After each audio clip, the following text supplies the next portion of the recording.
afternoon. I am David Everest. Welcome to FST News, bringing you our weekly eye on the news. First, the headlines. Senate President Bukola Saraki, Kwara State Governor, defect to the People's Democratic Party. All Progressive Congress holds Rivers Women's Summit. Apostle Eugene Ogu of Abundant Life Evangel Mission celebrates at 56. First ever Nigerian messaging app called SoftTalk to be unveiled in Lagos, August 29th. Plane with 103 on board crashes and miraculously no one dies. Sports Ministry defies Buhari, warns NFF against extraordinary Congress. Now the news in full. Senate President Bukola Saraki, Tuesday 31st of July, defected to the People's Democratic Party.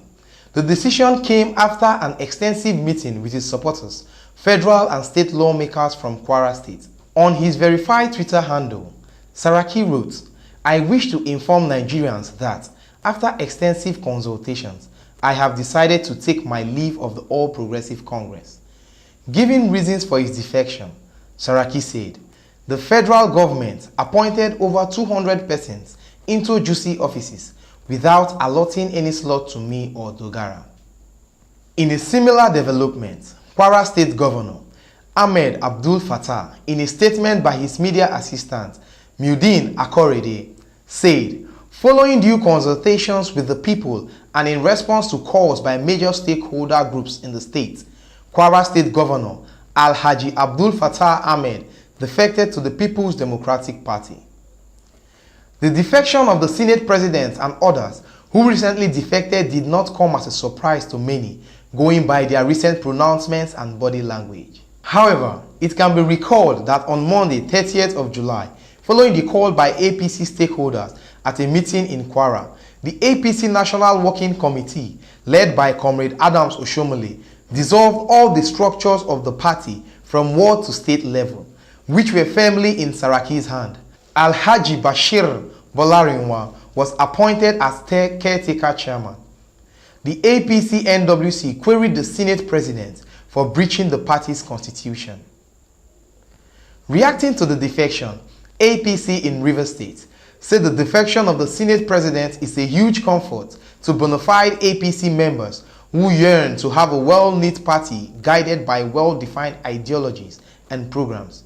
In a statement by the APC Rivers State spokesperson, Senator Chris Finebone, said the party expects further exit of those he termed prodigal sons and black sheep of the party ahead of the 2019 elections. Well, the defection of the Senate President, Dr. Bukola Saraki, didn't come as a surprise to many, except the opposition who are still in search of what to raise their badly injured political ego since their defeat in 2015. Just yesterday, the APC took back all its structures in Kwara State because the continued stay of the Senate President in APC wasn't doing the party any good. From the day Saraki connived with PDP to emerge as the Senate President against the run of play, he and his clique had been more of an opposition to the Buhari government than the formal opposition. The All Progressive Congress Rivers State on 28th of July held a Women's Summit themed Women and Democracy, harnessing the strength for national development. The event, which took place at the APC State Secretariat in Rivers State, was declared open by the state's women leader, Evangelist Caroline Nabo, who in her address and opening speech welcomed all women who came from all across the state and nationwide, assuring them that the event would be a great one in marking a milestone for women in politics. The special guest of honor and guest speaker for the summit, APC National Women Leader Hajia Salama Tubaiwa, in her talk, spoke on APC constitution as it relates to women while elaborating on strategies to maximize political opportunities. APC women and strategies to maximize political opportunities, as we are fully prepared to mobilize women across the country, focusing on all inclusiveness, strategic planning and repositioning the Nigerian women for full participation in politics, as we focus on our mandate, no woman left behind. The wife of the Honorable Minister of Transportation, Dame Judith Amechi, delivered the keynote address in which she charged the women to do more in politics by acting as role models and mentors to young women actively engaging and seeking for political offices at all levels.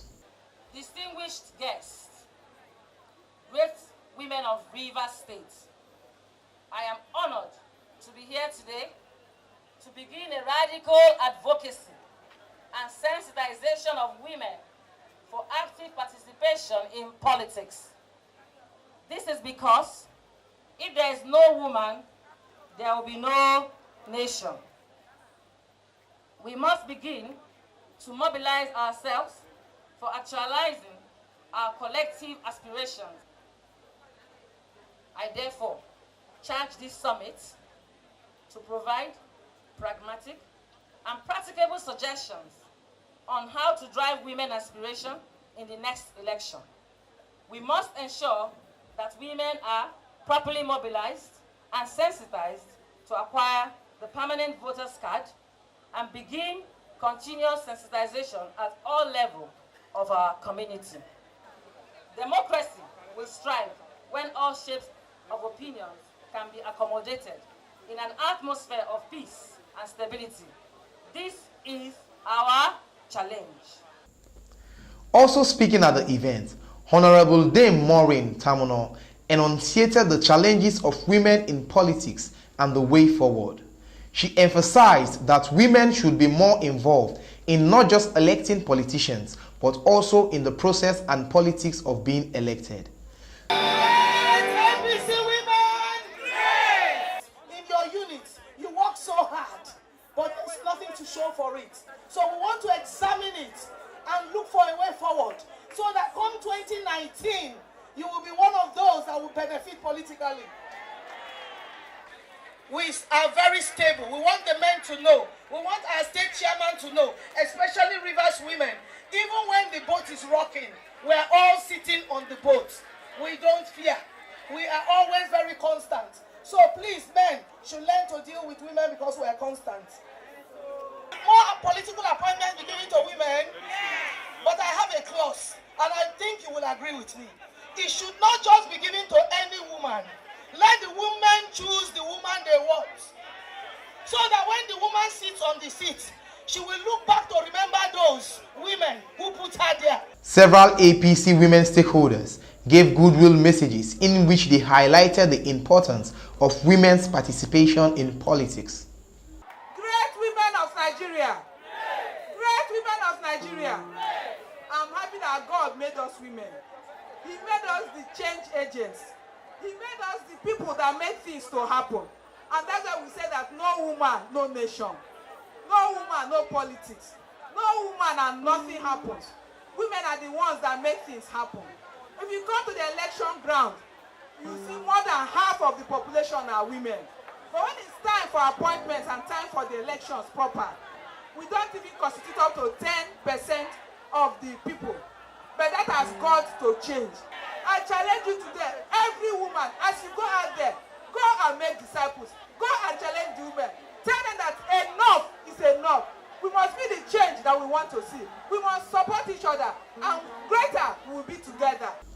The summit saw a roll call of party bigwigs and chieftains within the length and breadth of the region and country. Some of the dignitaries who graced the occasion include Her Excellency Dame Judith Amechi, Chief Victor T. Giadom, APC Deputy National Secretary, Hajia Salama Tubaiwa, National Women Leader, Honorable Victoria Inyeche, Honorable Ojukaye Flag-Amachree, APC State Chairman, Evangelist Caroline Nabo, APC State Women Leader, Chief Dumo Lulu-Briggs, Engineer Samson Ngerebara, Honorable Joy Nunye, Dame Alerichi Kukigam, Honorable Nabo Karibi White, and a host of others. The 22nd of July 2018 saw hundreds of people from different walks of life gather to celebrate a colossus, Apostle Eugene Egwatu Ogu of the Abundant Life Evangel Mission, on his 56th birthday. The birthday celebration, hosted by the Arm of Hope Foundation, had Honorable Chike Okafor as chairman of the day, who spoke extensively and expediently of the celebrant's humble beginning and how he broke through hard times into limelight. But when I look at him, all I see is God's grace. What I see is God's faithfulness.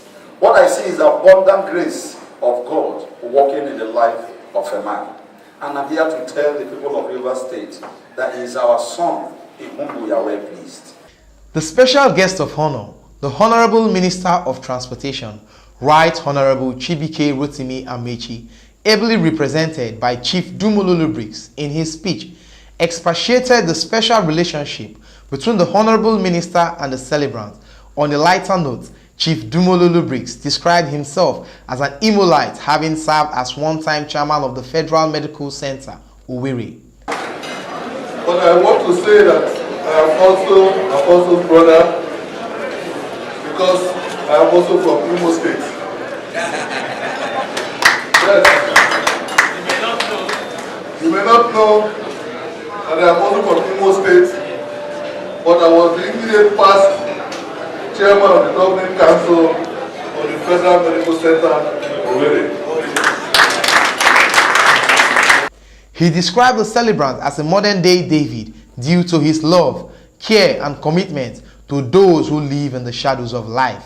He reiterated the minister's continued support for the foundation and gave a cash donation in support for the good works of the foundation.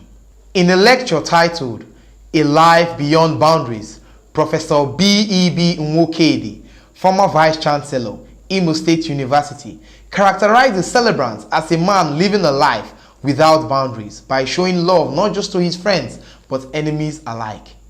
He spoke glowingly of the celebrant as a detribalized Nigerian, adding that the celebrant was destined for success as he has never allowed certain challenges deter him in his theological and charity works.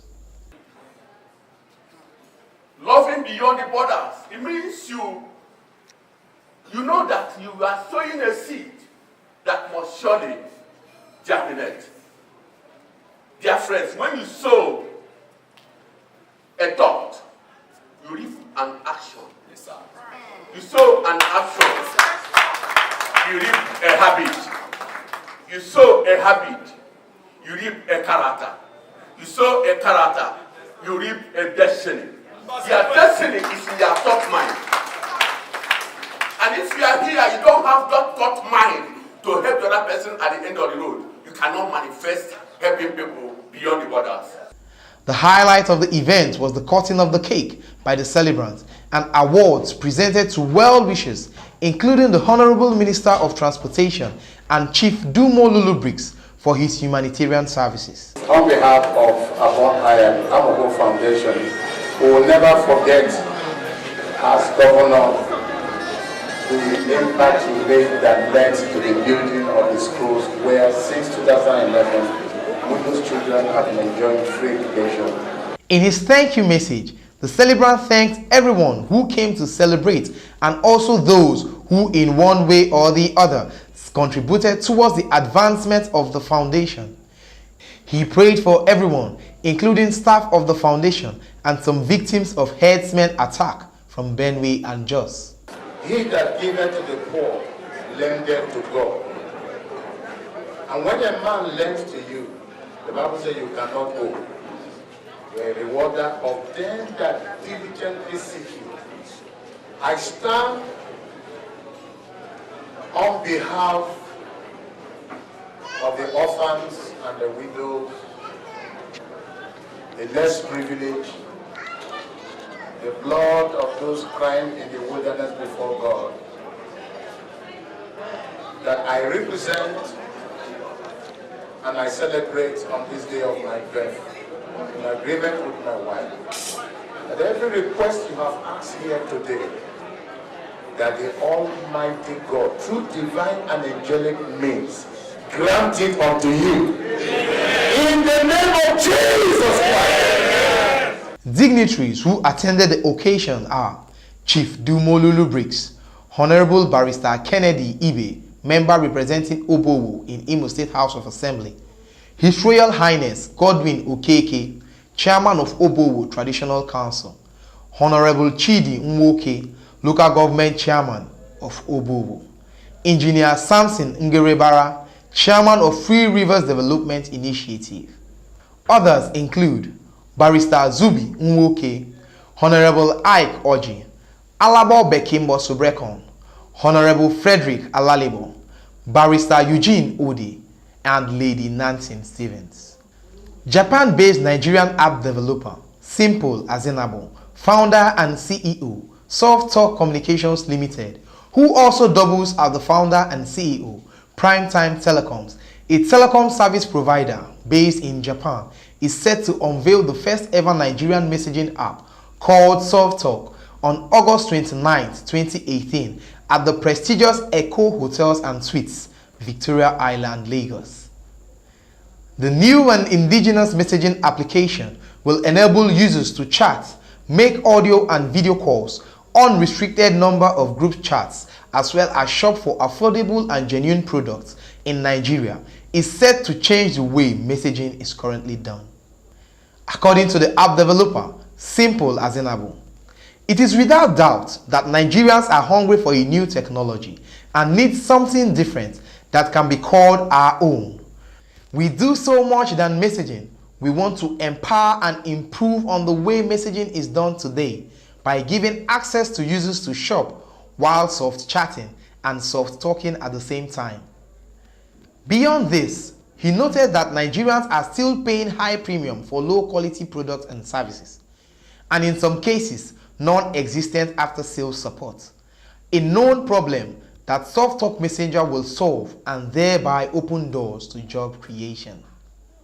According to a report by NCC, Nigeria has over 154 million mobile subscribers with heavy reliance on foreign messaging apps that serve no local content as it were.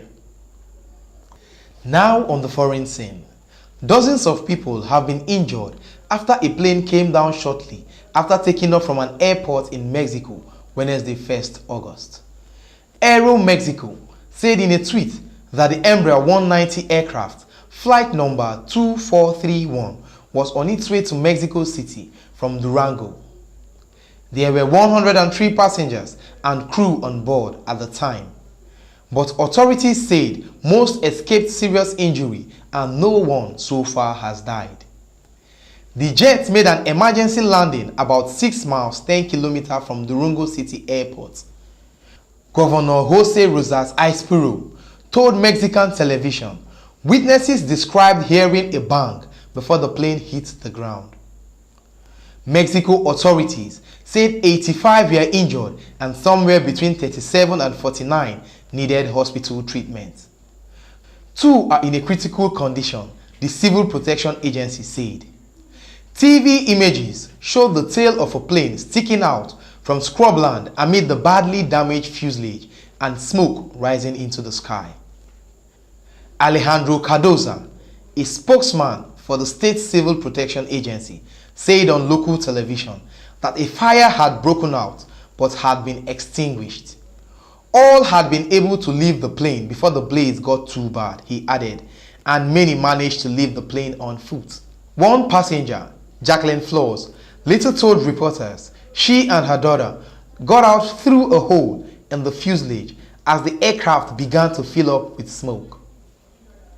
There were conflicting accounts of whether the plane either fell shortly after the takeoff or ran off the runway without gaining altitude. But witnesses and officials agreed the plane was trying to take off during a storm, with some reporting hailstones the size of marbles. The operator of Durango Airport, Grupo Aeroportuario Centro Norte, blamed bad weather conditions, but an investigation is underway with a team of technicians on the way to the crash site from Brazilian plane maker Embraer. Before we go, let's take a look at sports updates. The Sports Ministry has asked that an NFF Extraordinary Congress slated for Benin City on August 2nd be put on hold as it will be an affront on court orders. In a letter dated July 30th, 2018 and signed by the Ministry's Permanent Secretary Olushade Adeshola, the NFF was warned in very clear terms to desist from any gathering to discuss a matter that is before the Federal High Court, Jos. This is in a clear disregard for the presidential directive asking the Ministry of Sports not to dabble into the crisis rocking the Nigeria Football Federation forthwith. The Attorney General of the Federation had written to the Minister of Sports pleading for caution in implementing a one-sided court order concerning the Nigeria Football Federation and the need to respect FIFA's position on the orders. The letter to the minister directed that the status quo must be maintained until the case is decided by the appropriate court. That's the news for today. Thanks for watching Fst News. I remain David Everest. Kindly follow us on our social media handles showing on the screen. See you next time.